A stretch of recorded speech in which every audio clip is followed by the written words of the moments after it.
Hello, good morning viewers, welcome to back my YouTube channel. आप सब कैसे हो? उम्मीद करती हूँ आप सब बहुत अच्छे होंगे। देखिए, हमारे घर में ऐसा बहुत सारा सामान होता है जिसके होते हुए हम मार्केट जाते हैं और बहुत सारा पैसा खर्च करते हैं। तो देखिए, हम जानेंगे आज ऐसे कुछ यूजफुल टिप जो घर में ही रखे हुए सामान से हम बनाएंगे और हमारे बहुत सारे पैसों की बचत करेंगे, क्योंकि मार्केट में हर चीज अवेलेबल है, बस पैसे की जरूरत है। तो हमारे घर में जो सामान रखा हुआ है उसी का हम सही इस्तेमाल करेंगे और अपने पैसों की भी बचत करेंगे। आप मेरे चैनल पे आ ही गए हो तो चैनल को सब्सक्राइब कर लीजिएगा। ऐसे यूजफुल वीडियो में लेकर आती रहती हूँ जो आपके घर और किचन के काम को आसान करती है। पहला यूजफुल टिप बहुत ज्यादा काम आने वाला है। मौसम कोई सा भी हो, साल कोई सा भी हो, हमारे घर में फ्रूट आते ही हैं। जब फ्रूट आता है ना तो फ्रूट के आसपास एक बारीक मक्खी आती है, जिसके लिए हम काफी सारे स्प्रे या केमिकल का इस्तेमाल करते हैं या बहुत सारी ऐसी घरेलू जुगाड़ लगाते हैं जिससे कि आसपास मक्खियां ना आए और ये जो फ्रूट है लॉन्ग टाइम तक चले। पर हमारे घर में एक चीज ऐसी होती है जो कि अक्सर होती ही है, पर उसके बावजूद हम महंगी चीजें घर पे लेकर आते हैं। तो ये है श्रीफल, या जिसे नारियल भी कहते हैं। हमारे हिंदू समाज में युगों से ये एक कहावत है कि जब भी आप फल किसी को प्रदान करते हैं तो साथ में एक श्रीफल भी दे, भले वो पूजा हो, पाठ हो या कुछ भी कार्यक्रम स्थल क्यों ना हो, वहां हम फ्रूट के साथ नारियल भी देते हैं। यही चीज बस हमें घर पे करनी है। आपने फ्रूट के बीच में नारियल रख देना है। आप देखोगे इसकी वजह से जो एक बारीक मक्खी होती है वो इसके आसपास नहीं भिनभिनाएगी। अगला यूजफुल हैक है नींबू के लिए। देखिए, नींबू हम मार्केट से बहुत दाम में लेकर आते हैं, पर फ्रिज में अगर पॉलिथीन में रखो या ऐसे ही खुला रखो, ये बहुत जल्दी सूख जाता है। मैं एक छोटा सा टिप बताती हूँ जिससे आपका ये जो नींबू है महीने भर तक नहीं सूखेगा। अभी ये बहुत ज्यादा ट्रेंड में चल रहा है कि एल्यूमिनियम फॉइल पेपर का इस्तेमाल ना करें। हाँ, पर आप दूसरी चीजों में इसका यूज कर सकते हैं। गरम गरम खाने पर आपने एल्यूमिनियम फॉइल पेपर का यूज नहीं करना है।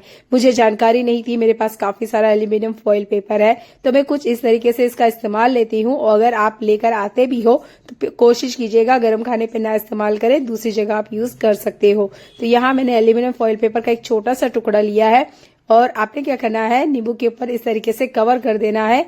नींबू के अंदर का जूस हम लोग पीते हैं, उसका इस्तेमाल करते हैं। इसकी छिलके का ज्यादातर हम इस्तेमाल नहीं करते हैं, इसलिए मैंने एल्यूमिनियम फॉइल पेपर को यहाँ पर कवर कर दिया है। और हमें इसे गर्म तो करना नहीं है, तो यहाँ कोई भी किसी भी प्रकार से एल्यूमिनियम फॉइल पेपर की वजह से नींबू को नुकसान नहीं होगा। अब आप एल्यूमिनियम फॉइल पेपर के साथ इन नींबू को ऐसे ही फ्रिज में छोड़ दीजिए या थैली में बांध के रख दीजिएगा। आपके नींबू महीने भर तक खराब नहीं होंगे। ये नींबू को रखने का बिल्कुल सही तरीका है। यह टिप सिर्फ मैंने नींबू के लिए बताई है, किसी और फ्रूट पे, सब्जी पे आपने अप्लाई नहीं करना है। करना है तो कैसे, इसके लिए आप मेरी वीडियो वॉच कीजिएगा, तो चैनल को सब्सक्राइब जरूर कीजिएगा। चलिए एक और कमाल का यूजफुल टिप बताती हूँ। हमारे यहाँ ना रोटी बच जाती है। अब इस रोटी का ज्यादातर हम दूसरे टाइम खाने में इस्तेमाल करते हैं या फिर गाय वगैरह को देते हैं। मैं एक रोटी से आपको एक ऐसा टिप बताने वाली हूँ जिसे देखने के बाद आपके बहुत सारे पैसों की बचत होगी। ये रोटी सिर्फ हम इंसान ही नहीं खाते हैं, इसे दूसरे जीव भी खाते हैं। तो देखिए, इसको खाने के लिए हमारे घर में बहुत सारे ऐसे जीव आते हैं जो हम चाहते हैं कि बिल्कुल ना आए। इसके लिए हम रोटी का ही इस्तेमाल करेंगे। मैंने एक छोटा सा टुकड़ा, देखिए यहाँ रोटी का सर्कल के रूप में कुछ इस तरीके से कट किया है। आप चाहे तो पूरी रोटी भी ले सकते हैं। रोटी को आप देख लीजिएगा, रोटी बासी होनी चाहिए और ऊपर से ये घी में लगी हुई होनी चाहिए ताकि घी की खुशबू इसमें से आए। इसके बाद में यहाँ पर 1 चम्मच इतना सर्फ लेना है। आप मेरी वीडियोस देखते होंगे तो आप देखते होंगे कि ये जो कंटेनर है मैं सर्फ के लिए ही इस्तेमाल करती हूँ। इसके बाद में हमें लेना है टूथपेस्ट। तो जितना एक बार में हम ब्रश करने में इस्तेमाल करते हैं उतना टूथपेस्ट आपने लेना है। दोनों को अच्छे से मिक्स करना है। अगर नहीं मिक्स होता है तो कोई बात नहीं है, मैं आगे आपको बताऊंगी कैसे मिक्स करना है। कोशिश कीजिएगा, अगर ये मिक्स होता है तो ठीक है, नहीं होता है तो कोई बात नहीं है। अब आपने कोई ऐसा कंटेनर लेना है जिसका खाने पीने में आप इस्तेमाल नहीं करते हो। जैसे कि मैंने यहाँ पर एक कटोरी ली है, इसके अंदर हमें कुछ इस तरीके से इसे बैठाना है। थोड़ा सा पानी लीजिएगा। वैसे रोटी सूखी हुई है, अगर थोड़ा हल्का पानी ज्यादा हो भी गया जैसे मेरे हाथ से हो गया तो कोई दिक्कत नहीं है, ये रोटी आराम से गल जाएगी। ये देखिए, अच्छे से रोटी के ऊपर आपने लगा देना है। बस ये 2 चीजें, और रोटी के साथ आपने कुछ इस तरीके से लगाने के बाद इस कटोरी को आपने उस जगह रखना है जहां पर घर में चूहा खाना ढूंढते हुए आते हैं। क्योंकि चूहा एक ऐसा जीव है, वो घर में आता ही क्यों, क्योंकि उसे भूख लगी होती है, वो खाना ढूंढता है। रात को कोशिश कीजिएगा घर में कुछ भी आप किचन काउंटर के आसपास खुला खाने को ना छोड़ें। अगर कुछ रखना ही है तो ये रोटी रखिए। हमारे घर में चूहे तभी एंट्री करते हैं जब उन्हें बहुत ज्यादा भूख लगी हुई होती है, वो खाना ही ढूंढते हैं। तो देखिए, आप चूहे के लिए ये खाना बना के रखिएगा, चूहा इसे खाएगा, उसे इतनी ज्यादा गर्मी होगी कि उसे बेचैनी होगी और उसके बाद में वो सीधा घर से भागेगा। मैं जितनी भी रेमेडी आपको बताती हूँ उसमें एक चीज जरूर आपको बताती हूँ कि प्लीज घर में पानी खुला ना रखें, क्योंकि चूहा जब पानी पी लेगा तो ये रेमेडी काम नहीं करती है। अगला यूजफुल हैक मेरा कच्चे दूध से जुड़ा हुआ है। अभी मैंने दूध लिया है, आधे घंटे के लिए इसे फ्रिज में रख दिया था। इसमें एक मोटी परत मलाई की आती है, वो ऊपर वाला दूध हमें लेना है और एक लोहे का तवा या लोहे की कढ़ाई लेनी है। बर्तन हमें लोहे का लेना है। इसके बाद में हम कुछ चीजें इसके अंदर डालेंगे। देखिए मैं आपको यहाँ केले का छिलका बता रही हूँ। केला खा लेने के बाद अक्सर हम इस छिलके को डस्टबिन में फेंक देते हैं। थोड़े से छिलके की हमें जरूरत है। ये देखिए मैं यहाँ पे तोड़ तोड़ के इसके अंदर डाल के दिखा रही हूँ, जैसे आपको ये देखिए इस तरीके से हमने डालना है। केला हमारी सेहत के लिए बहुत ज्यादा फायदेमंद होता है। बहुत सारी जगह केले का छिलका भी खाया जाता है। अगर केले का छिलका आप लोग खाते हैं तब तो और अच्छी बात है, अगर नहीं खाते हो तो देखिए ये एक तरीका मैं आपको बता रही हूँ जिससे आप अपनी स्किन का ध्यान रख सकते हैं। हमें थोड़ी सी हल्दी लेना है। मेरे चेहरे पर कुछ ज्यादा ही टैनिंग आ रही है क्योंकि अभी बहुत ज्यादा ठंड पड़ रही है, जिसकी वजह से हम दिन भर ज्यादातर धूप में रहना पसंद करते हैं। पर इसके साथ एक और गलत चीज हो जाती है कि देखिए बहुत सारा टैनिंग हो जाता है हाथ पैरों में, चेहरे पे। तो धूप में बैठना तो अच्छी बात है, पर उसकी वजह से अगर हमारा रंग खराब होता है तो उसको भी ठीक करना जरूरी है। तो थोड़ा सा हल्दी, थोड़ा सा केला, लगभग आधे केले का छिलका मैंने लिया है और कच्चा दूध, जो ऊपर मलाई वाला दूध होता है वो लेना है। अच्छे से इसे पकाना है। आज मैं मार्केट गई ना तो वहां एक बहुत अजीब सी चीज हो रही थी। एक 17 इयर्स की गर्ल आई और उसने कहा कि मुझे चावल का आटा दीजिए। मुझे बड़ा शौक लगा कि ये लड़की चावल का आटा क्यों खरीद रही होगी। शायद उन्हें भी नहीं पता होगा और बहुत सारे लोगों को नहीं पता होता है कि चावल का आटा आप घर पे बना सकते हो। बस आपने जार में लेना है, अच्छे से इसे पीसना है। आप स्ट्रेन कर लीजिए। देखिए चावल का आटा तो घर पे ही बन गया है। मार्केट में यही चीज आपको 10 रुपए में मिलेगी, जितना मैं आपको दिखा रही हूँ ये देखिए, जबकि ओरिजिनल में ये चावल 3 रुपए का भी नहीं है। अगर घर में मिक्सर है तो आप घर बैठे आराम से चावल का आटा बना सकते हो। हमने जो रेमेडी तवे के अंदर बनाई थी, इसे हम मिक्सी जार में इस तरीके से पलट लेंगे। ये देखिए जैसे मैं आपको दिखा रही हूँ। आपको अगर एक कच्चा पक्का अंदाजा लगाना है कि कब हमें गैस बंद करना है, आपको गैस तब बंद करना है जब केले का छिलका अच्छे से नरम हो जाए। जैसे मैंने चम्मच से दबा के देखा था, ये छिलका जो है बहुत ज्यादा नरम हो गया था।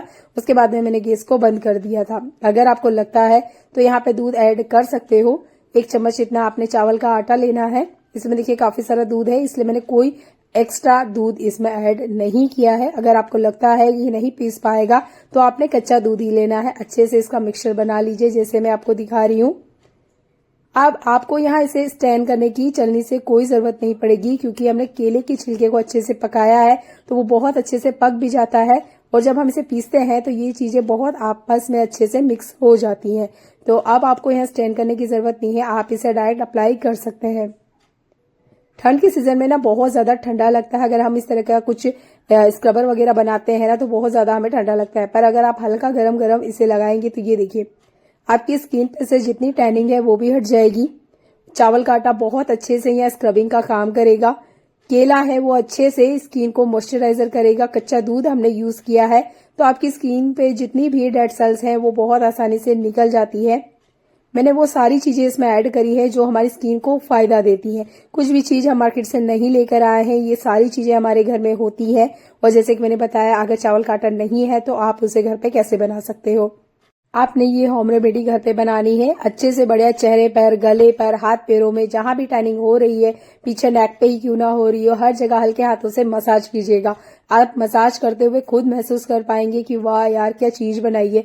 आप एक बार तो इसे बना के देखिए, आप बिना इसे वापस दोबारा किए रुक नहीं पाएंगे। क्योंकि मुझे फर्स्ट टाइम में इतना अच्छा रिजल्ट मिला। मुझे बिना मॉइस्चराइजर के भी मेरा जो चेहरा था, स्किन थी, लगभग 2 घंटे तक ऐसे ही मैंने रखा और मुझे मॉइस्चराइजर की जरूरत नहीं पड़ी, क्योंकि कच्चा दूध बहुत अच्छे से काम करता है। देखिए विंटर सीजन आते ही ना हरी सब्जियों का हमारे घर में मतलब बाजार सा ही लग जाता है। मेरे यहाँ तो हर दूसरे दिन हरी सब्जियां आती हैं, पर इन्हें तोड़ने बैठो तो बहुत बड़ा काम बढ़ जाता है। तो कोशिश कीजिएगा बेस में आप न्यूज़पेपर या इस तरीके का कोई बेकार कपड़ा लगाए। ये टॉवेल था जो कि खराब हो चुका था, ये बिल्कुल सॉफ्ट नहीं था, जिसकी वजह से मैं इसका किचन में इस्तेमाल करती हूँ। विंटर सीजन में हरी सब्जियां बहुत कम दाम में और बहुत सारी मिल जाती हैं, तो प्लीज इन्हें खाने में लेकर आए। और अगर तोड़ने में दिक्कत होती है कि बहुत ज्यादा टाइम लगता है, साथ में जहां भी हम इसे बैठ के क्लीनिंग करते हैं वो जगह, वो सरफेस बहुत ज्यादा गंदी हो जाती है, तो कोशिश कीजिएगा बेस में आप एक बड़ा दुपट्टा, कपड़ा या इस तरीके से टॉवेल लगाएं। इससे आपका काम आसान होगा। कैसे? तो देखिए मैंने यहाँ इतनी सारी पालक बिखरा दी है जिसे मुझे छांटना है, पर इसकी वजह से क्या होगा, पूरा किचन काउंटर मैसी हो जाएगा। धनिया तोड़े या कुछ भी चीजें, देखिए जब भी हम काम लेके बैठेंगे तो वो जगह भी बहुत ज्यादा गंदी होती है, तो थोड़ा सा बचने के लिए कुछ जुगाड़ तो आने ही चाहिए। ये कपड़े वाला हैक मुझे बहुत अच्छा लगता है। देखिए मैं किचन काउंटर पे ही ये काम कर रही हूँ, कुछ ज्यादा टाइम भी नहीं लगा है। अगर फैलता भी तो कोई दिक्कत नहीं है। अच्छे से जब हम ये चीजें छाट लेंगे उसके बाद में बस आपने कपड़ा उठाना है। किचन काउंटर या टाइल्स वगैरह पे या हम नीचे बरामदे में बैठ के ही क्यों ना क्लीनिंग करें, वो जगह, वो सरफेस अच्छे से क्लीन रहेगी। और इसके बाद में ये एल्यूमिनियम फॉइल पेपर का फिर से मैं एक यूज बता रही हूँ आपको। ये देखिए मैं चाहती हूँ कि ये हरा धनिया पूरे हफ्ते हरा भरा रहे, इसके लिए मैं एल्यूमिनियम फॉइल पेपर का यूज कर रही हूँ। इस तरीके से अच्छे से बढ़िया से कवर कर देना है। इस तरीके से जितनी भी आप हरी सब्जी लेकर आ रहे हो, आप इस तरीके से कवर करके फ्रिज में बिना किसी कंटेनर के या बिना किसी बॉक्स के भी रखोगे ना, तब भी कोई नुकसान नहीं होता है, अच्छे से ये हरी भरी रहती है। तो फ्रिज में हरी सब्जियों को कभी भी खुला ना रखें, वो काली पड़ जाती हैं, खराब हो जाती हैं। इस तरीके से कवर करके रखें या बॉक्स में रखें, इससे आपकी हरी सब्जियां खराब नहीं होगी। अक्सर हम महिलाएं इस चीज के लिए बहुत ज्यादा परेशान होती है। जब भी हम किचन वगैरह में काम करते हैं तो ये देखिए इस तरीके से लॉक लग जाते हैं, जैसे मैं आपको दिखा रही हूँ। ये देखिए फिर हमें प्लम्बर को बुलाना पड़ता है, वो बहुत सारा पैसा हमसे चार्ज करते हैं। इमरजेंसी में ये हैक आपके बहुत ज्यादा काम आएगा। आप एक ग्लास लीजिए और ये देखिए कुछ इस तरीके से बस आपने इसको पुश करना है या टैप टैप करना है। ये देखिए यहाँ पर एक कंप्रेसर जैसा बनेगा और जितना पानी है ना वो नीचे पर चला जाएगा, जैसे मैंने आपको दिखाया। ये देखिए अगर आपको लगता है कि मुझे यह ग्लास नहीं यूज करना चाहिए तो बिल्कुल आप मत कीजिए। आप इसकी बजाय पानी की बोतल का भी यूज कर सकते हैं। बस ये अच्छे से इसके अंदर बैठ जाना चाहिए और अच्छे से प्रेशर बनना चाहिए। देखने के लिए आपका बहुत सारा धन्यवाद।